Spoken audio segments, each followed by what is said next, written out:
Hey everyone, welcome to this explainer. Let's jump right in. Have you ever stared at a massive list of study methods, ancient histories, and language tools and just felt completely overwhelmed?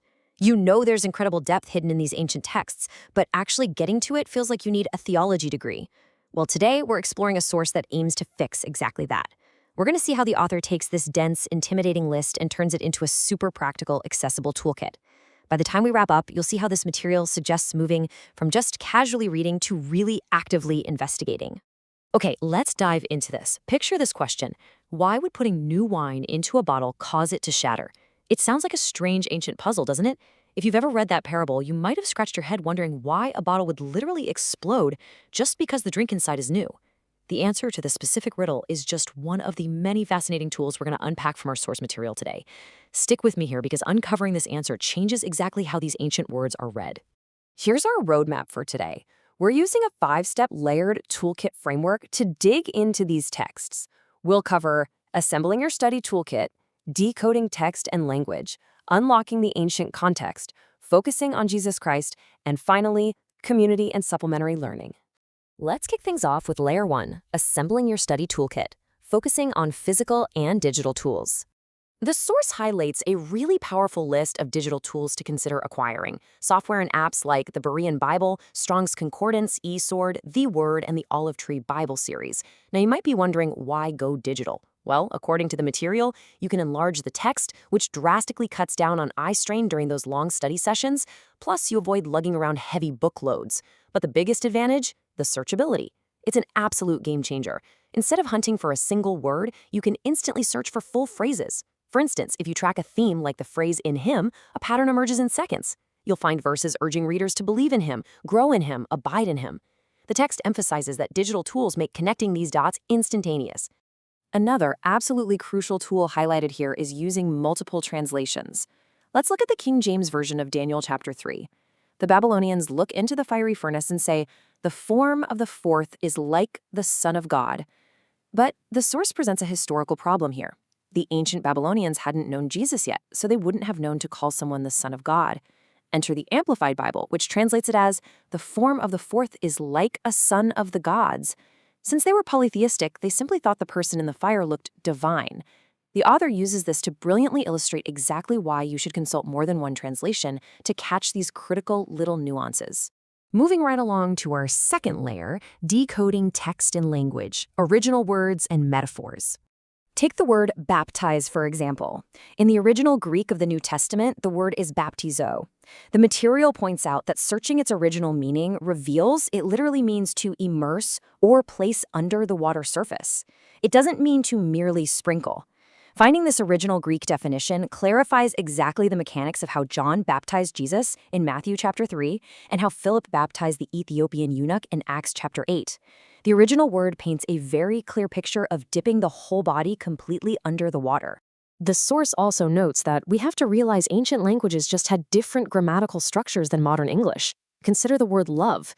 In English, we basically only have one all-encompassing word for love, but the Greek language of the New Testament uses multiple, highly specific words. Agape refers to a divine, unconditional love, while phileo is a brotherly love or deep friendship.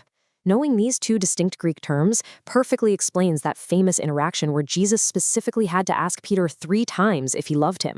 Peter's initial responses just weren't using the exact type of unconditional love Jesus was actually asking about. And this brilliantly illustrates the power of investigating names. In the Old Testament, names hold massive significance. In Daniel chapter 1, Daniel is taken into exile and his name gets changed. Daniel actually means "my judge is God," but his new Babylonian name, Belteshazzar, means worshiper or servant of Bel, a Babylonian god. The text notes that searching these name meanings reveals the Babylonian king's calculated psychological plan. He was systematically trying to force the exiles to forget the God of Israel and worship false gods. It frames this not just as a simple name change, but as a deliberate, ancient cultural assimilation strategy. The toolkit also really emphasizes decoding metaphors. It points out the vital need to understand that certain things simply aren't meant to be taken literally. For instance, in Mark 9, Jesus speaks about cutting off hands and feet or plucking out eyes to prevent sin. Well, if taken literally, people would be walking around with multiple physical disabilities. The study tools clarify that this is a figure of speech, a metaphor. The source interprets it as being about strictly controlling your physical actions and where you go, absolutely not a literal command for self-mutilation. Transitioning now to Layer 3, unlocking the ancient context, maps, customs, and history. And here we answer our opening question from the beginning of this explainer. Why does new wine break old bottles? Well, because in biblical times, bottles weren't made of glass or plastic like we're used to. They were actually made of animal skins. Over time, these animal skins would dry out and become incredibly brittle. So if you put fresh, fermenting, and expanding wine into an old, brittle animal skin, the pressure would literally burst it wide open. By simply understanding this historical custom, a confusing parable instantly makes perfect logical sense. Let's test this ancient context again. Picture the giant Goliath in your mind. We always hear he was a giant, but how tall was he really? To answer this, the source demonstrates the absolute necessity of using reference guides to convert ancient measurements into modern scales. The text says his height was 6 cubits and a span. Now, what's really interesting about this slide is the modern conversion. 6 cubits in a span actually translates to about 9 foot 6 inches tall.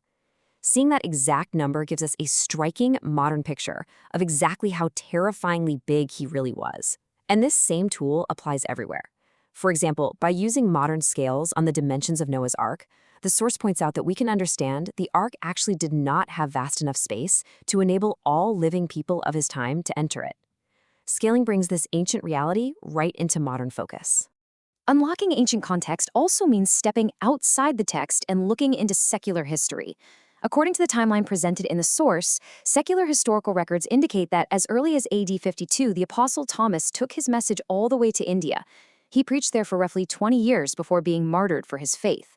The material argues that knowing this secular historical timeline shows us his famous declaration, "My Lord and my God," wasn't just some fleeting utterance. It was a deeply held, lifelong conviction that he carried all the way to India.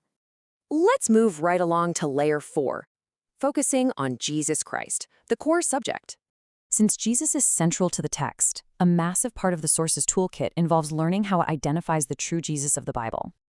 According to the author, the Jesus of the Bible has highly specific characteristics. Born of a virgin, lived a sinless and divine life, suffered and was crucified, resurrected from the dead, and returns with the clouds.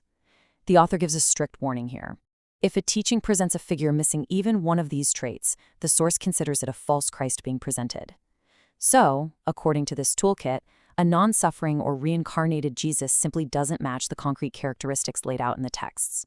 Furthermore, the material discusses how the historical tracking of Christ is woven into the very fabric of our timekeeping.